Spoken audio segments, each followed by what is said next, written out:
Hello, guys. Welcome to another episode of the People's Podcast with myself, Taj Ali, and my co-host Basit Mahmood. Basit, what's the latest? It's been an interesting week, Taj. I'm really looking forward to this episode. But before we do that, it's been an interesting week. We've had Priti Patel in the media talking about why she thinks BLM protests were wrong and why she wouldn't take a knee. And I think it's touched again on some of the issues that we've spoken about in the podcast around race. But today I'm really excited actually because this is a topic that I'm really passionate about, and I know it's a topic that affects a lot of young people in the South Asian community in particular. And that's about, when people talk about football and the stories we tell ourselves about football, it's like the country's national sport. But we don't really, when they talk about diversity, we've never seen a South Asian player play for England. And we don't really see South Asian players playing at the highest levels of the game. Yes, there's kind of representation at grassroots level, but today we're going to be asking questions around why is it that there's not enough South Asian footballers playing at the highest levels of the game. And we've got a special guest today, Imrul Ghazi, who's manager of Sporting Bengal, who's also serves on the London FA Council member. Someone who's got a lot of insight in this, someone who's worked closely with the grassroots team, someone I've spoken to when I was a journalist at the Metro as well, around kind of discrimination and issues of racism affecting his team and other teams. So how's it going, Imrul? All good. How are you, Basit? You good?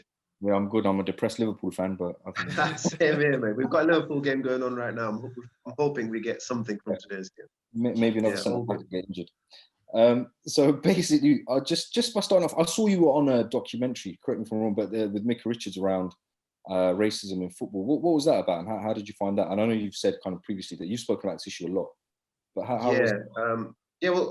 That's kind of Sky. Well, not Sky, but the guys who made the program got in touch a while back now. I think the back end of last year, and the whole purpose was to discuss obviously discrimination within football, and it was all around. At the time, we just had Greg Clark's comments from the FA, and obviously the stuff going on with Raheem Sterling, and we all know what social media it's all blown up at the moment. And BLM had a big was massive last year. But I from my perspective, I was a bit disappointed in the documentary itself, in that the conversations I had with Mika. He came to our training session. He was with me for about 2 hours, a good 2 hours, and we had a good long discussion, not just about racism, but more importantly about the topic that you want to discuss today is the lack of Asians within football. And I think there's, when we talk about BLM, we talk about discrimination, we talk about racism within the game, and it's two, sometimes threefold. And I've been in this game now, grassroots football, since I moved to London over 11, 12 years ago. I've actually been actively involved over the last 10 years. And I see it firsthand, week to week, in terms of the barriers kids, adults, and young footballers face trying to break into the game. And they're out there and they're real. And I'm of the impression now where we as an Asian community are probably where the Black community were in the 70s and the 80s. So we're a good 40 years behind them in terms of our aspirations to be footballers on the field, as well as obviously breaking into boards, etc. So, like I said, I think there's a kind of a unconscious bias towards Asians within sports, but particularly within football, because that old stereotype of Asians only interested, Asians are going to be accountants, lawyers, doctors. Asians are businessmen. And they don't have the diet, they don't have the attitude, they don't have the height, they don't have power. They're still there in the game, and that's one of the biggest reasons as to why I think that we are seeing such a massive gap. If we compare the demographics of the UK, or England, should I say, and the number of Asians that live here versus the number of South Asians that are playing from an Indian, Bangladeshi, Pakistani, Sri Lankan background playing in the pro game, it does not reflect society as a whole. And so for me, there's definitely an issue, and that's a whole different conversation. And so when Mika came, we had that conversation, and none of that actually made the documentary. And as usual, they just went back to the old stuff, which is, listen, it's important we talk about racism. It's really important.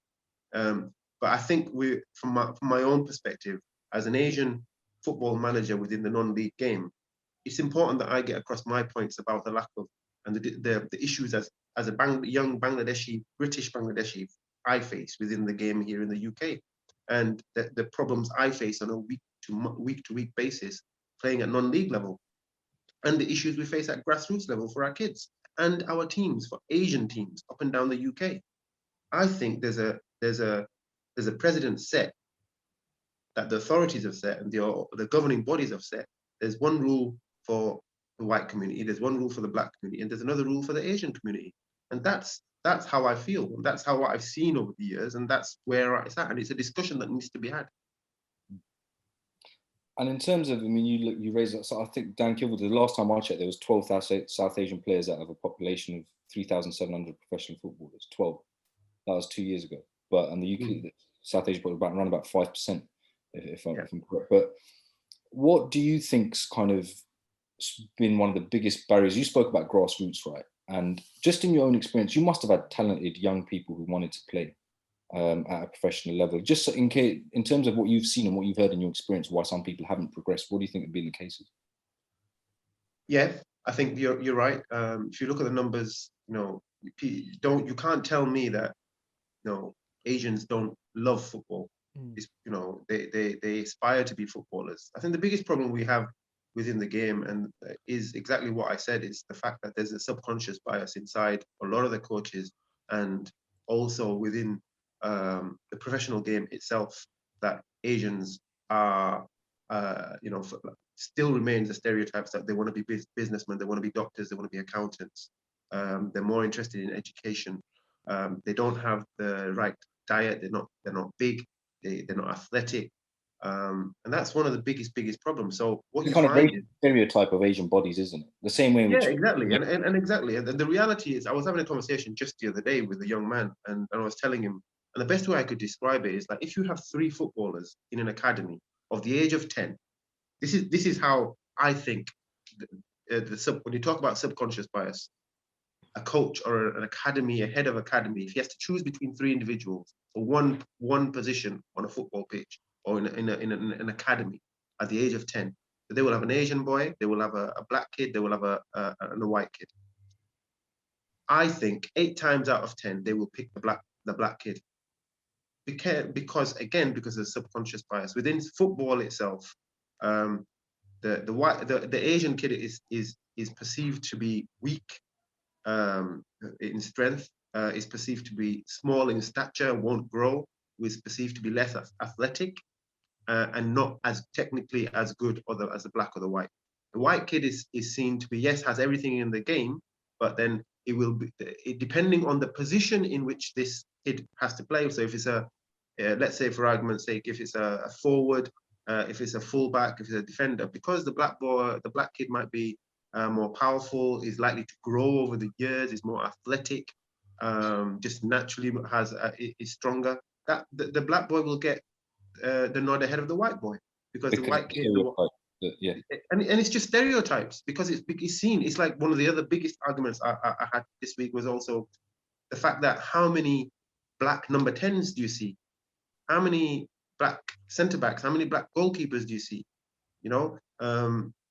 Because it's a stereotype, it's a subconscious bias, because they see the black footballer is perceived to be athletic, big, strong, powerful, and whereas the white player is perceived to be more intelligent, has more finesse, and if there's a decision to be made at a crucial time, that he will make the better decision over his black counterpart.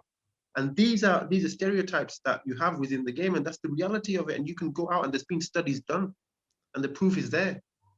So these are all questions we need to ask. But with the reality is, there's reasons why Asians are not in the game, and I think there has to be maybe studies done to maybe kind of. I know we talked about what's his name, the guy, the professor from Leeds, Dan surname?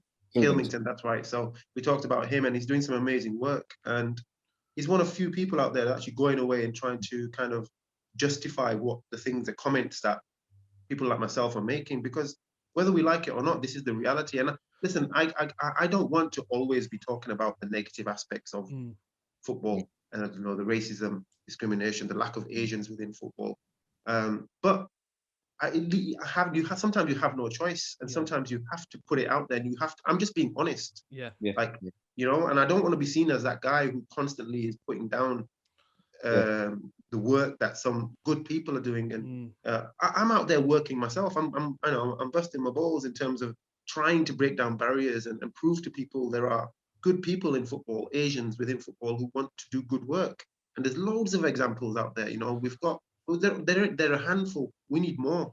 We need more, and they need to be given opportunities. And until certain barriers, certain perceptions, certain ideologies, if you like, in terms of just the way people think historically, their version of what an Asian footballer looks like, that has to kind of be broken down and start rebuilt from the foundations.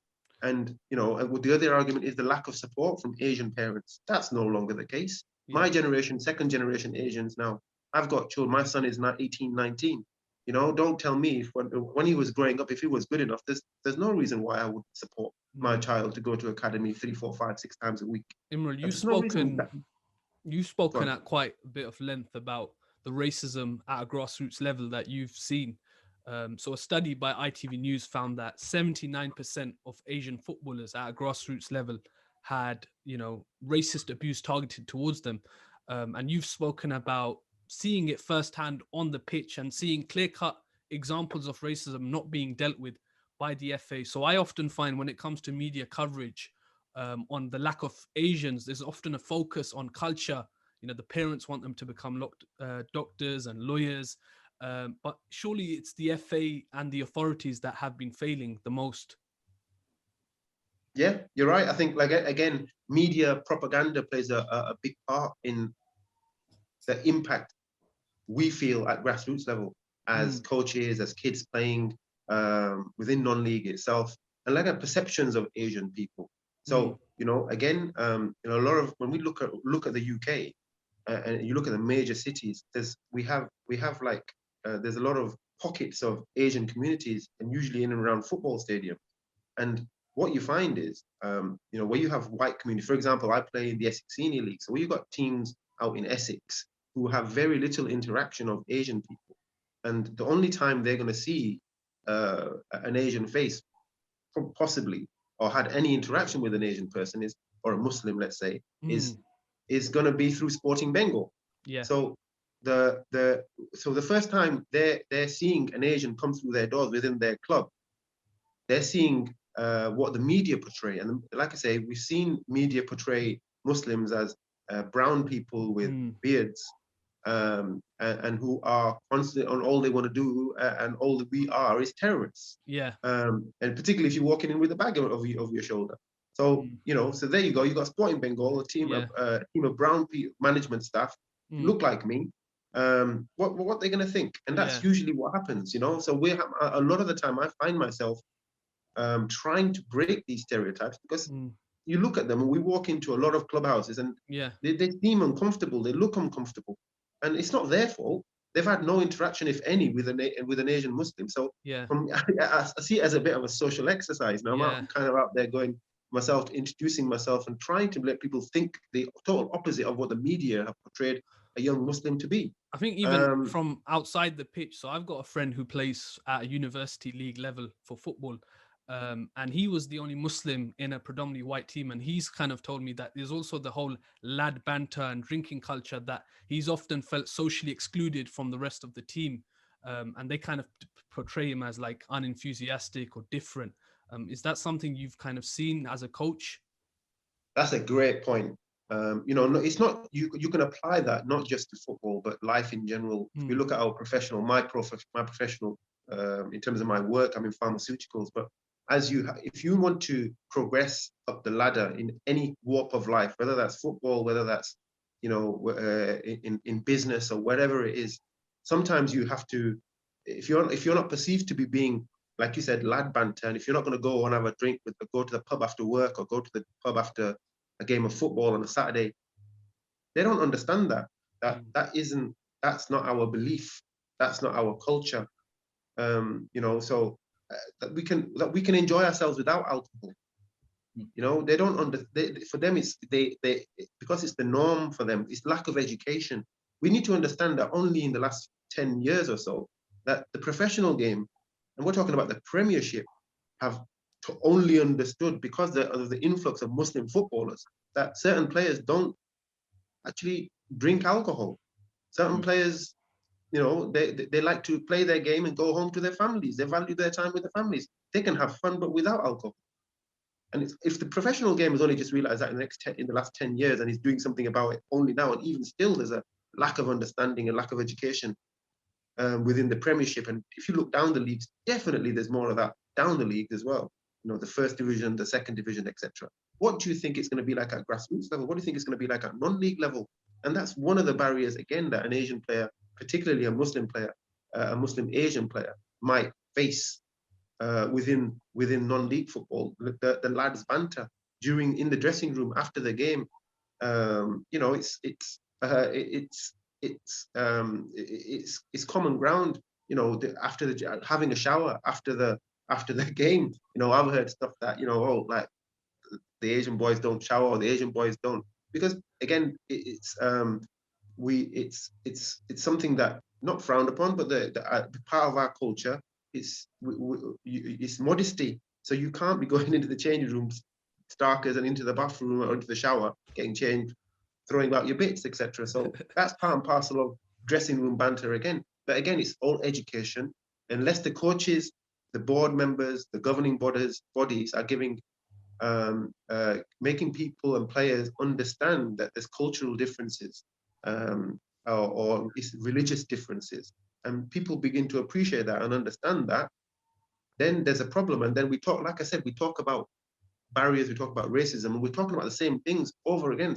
I was disappointed in the Sky program that Micah did. Yes, it did it, but it just felt to me as another tick box exercise.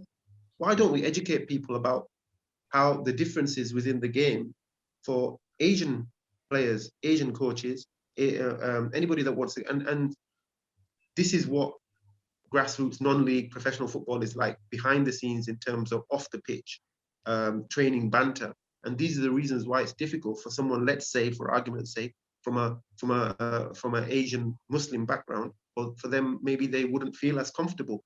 So we see examples of the cricket team where you've got the likes of Moeen Ali and Adil Rashid, who the England team have really worked hard to make these guys feel really inclusive. And you know, whenever there's non-alcoholic drinks, or whenever there is, they let them know, and the players are understanding of that. Yeah, I think most by the way. Yeah, exactly. So that, you know, so there's a massive educational piece, and there's a lot of work that needs to be done. But until the governing bodies, the FA, the county FAs, start educating and putting stuff out there, it's not a conversation that anyone's willing to have, or anyone seems to me that there's an appetite for people to go away and do something about. I was just going to say, just a couple of last quick questions as well. But I mean, one of the things I wanted to get your opinion on, I'll just give you two questions now, is that one of the things that scouts play a huge role in spotting talent. And that's throughout society. You know, your talent, whether you're a doctor or a lawyer, whatever, your talent's got to be recognized by those in high positions of authority and power. One of the things that came out in Dan Kilvington's research was the repeated thing that scouts said, that Asians don't like physical contact. That's the first point I'd like you to address. And secondly, you're quite unique in the sense. What was that? Sorry, the Asians don't do what? The Asians don't like physical contact. That's the argument that a lot of scouts have come up with. That's one of, you know, my own friend heard that one as well. I'd just like you to answer that. And secondly, you're quite unique in the sense that you're a London FA Council member. You're a manager as well, a coach kind of manager. But forget, you know, a lot of us can't even imagine the South Asian getting onto the pitch, let alone a coaching level. So what's been your experience at that higher level when it comes to coaching as well? Because do you feel when organizations like Kick It Out speak about racism, this from my own experience, a lot of South Asians have said, look, when they're talking about BAME managers and coaches, they're not talking about Asians.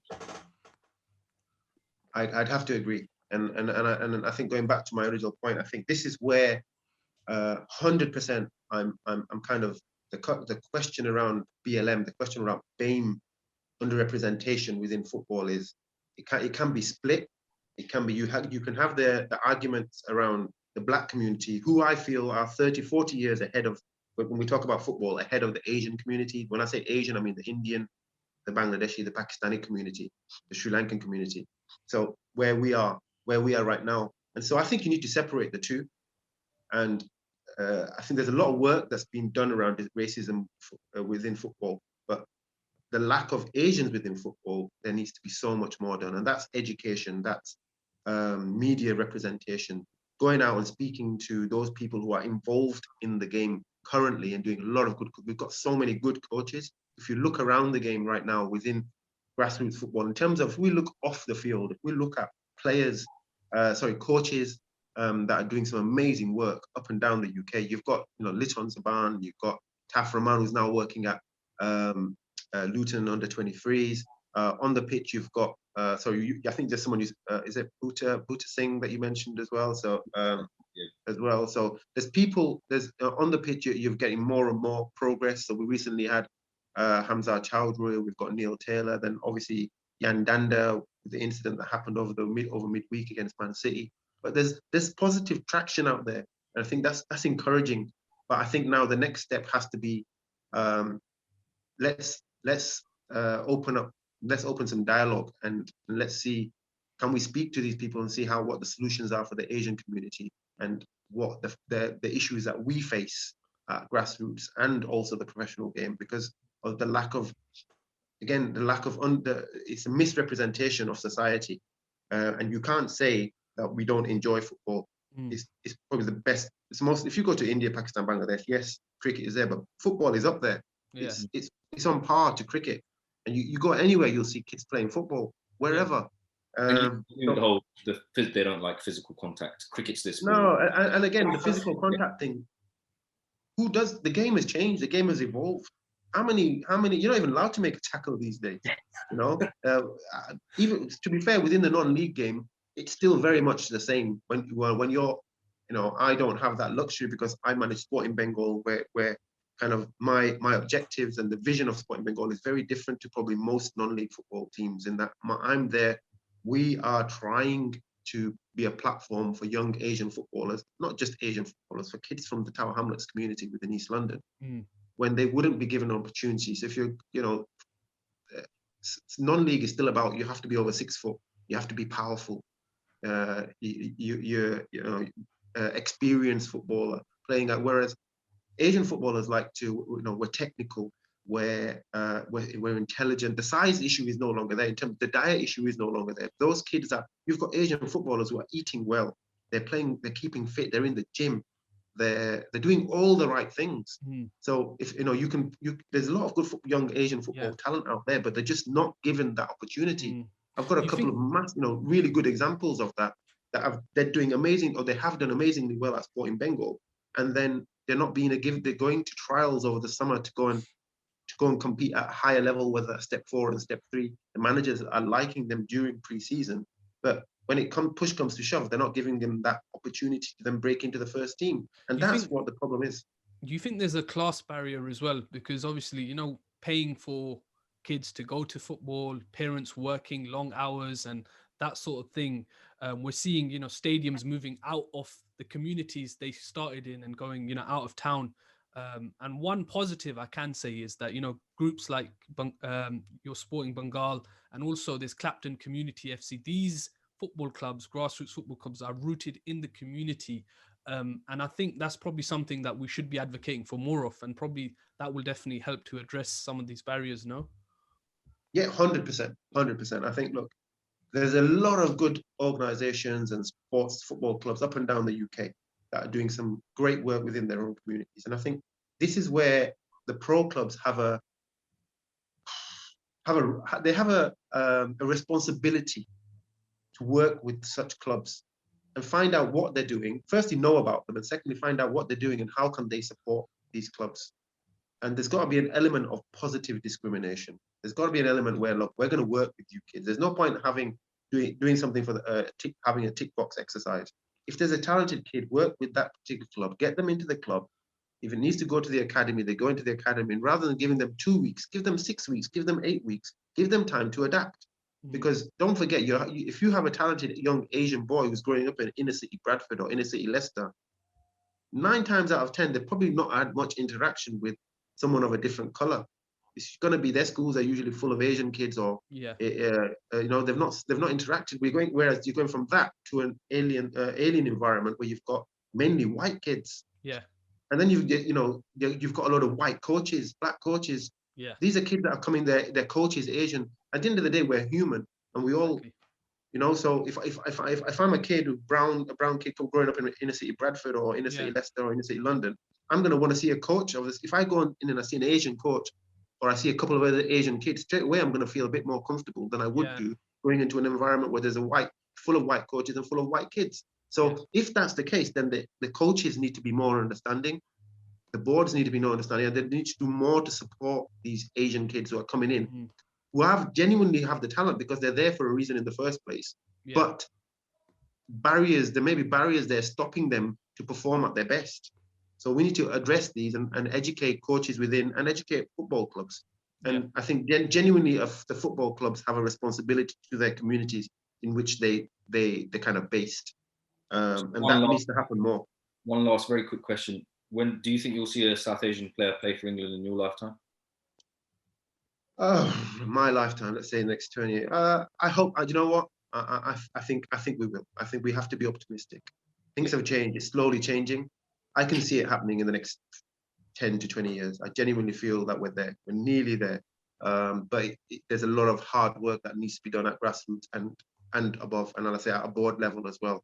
And more conversations, honest conversations need to happen. And people like yourselves who work in the media have a massive part now to, first of all, identify the positive examples. And secondly, if there are issues, to highlight it. And I think we have to start having honest and open conversations around what are the barriers that the Asian community face, and what's preventing them from breaking these barriers, and why we're not seeing more individuals playing within not just professional game, but also within the non-league game as well, because there's still opportunities for kids playing at non-league. And even that's the conversation as well that needs to happen. Are we missing a trick?